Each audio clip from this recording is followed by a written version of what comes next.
एक समय की बात है। एक राज्य में एक प्रतापी राजा राज करता था। एक दिन उसके दरबार में एक विदेशी आगंतुक आया और उसने राजा को एक सुंदर पत्थर उपहार में दिया। राजा वह पत्थर देख बहुत प्रसन्न हुआ।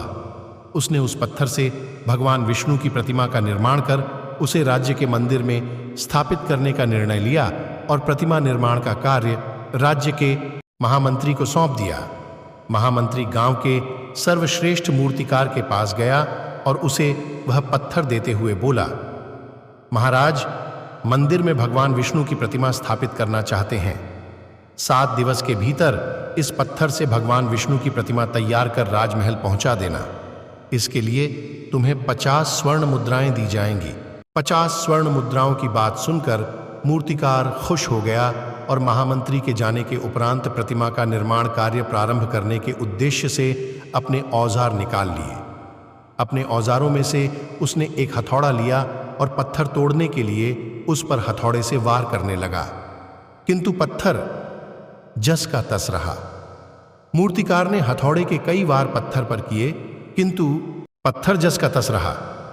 मूर्तिकार ने हथौड़े के कई वार पत्थर पर किए, किंतु पत्थर नहीं टूटा। 50 बार प्रयास करने के उपरांत मूर्तिकार ने अंतिम बार प्रयास करने के उद्देश्य से हथौड़ा उठाया, किंतु यह सोचकर हथौड़े पर प्रहार करने के पूर्व ही उसने हाथ खींच लिया कि जब 50 बार वार करने से पत्थर नहीं टूटा तो अब क्या टूटेगा। वह पत्थर लेकर वापस महामंत्री के पास गया और उसे यह कहे वापस कर आया कि इस पत्थर को तोड़ना नामुमकिन है, इसलिए इससे भगवान विष्णु की प्रतिमा नहीं बन सकती। महामंत्री को राजा का आदेश हर स्थिति में पूर्ण करना था, इसलिए उसने भगवान विष्णु की प्रतिमा निर्मित करने का कार्य गांव के एक साधारण से मूर्तिकार को सौंप दिया।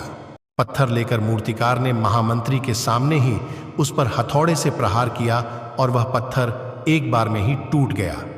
पत्थर टूटने के बाद मूर्तिकार प्रतिमा बनाने में जुट गया। इधर महामंत्री सोचने लगा कि काश पहले मूर्तिकार ने एक अंतिम प्रयास और किया होता तो सफल हो गया होता और 50 स्वर्ण मुद्राओं का हकदार बनता।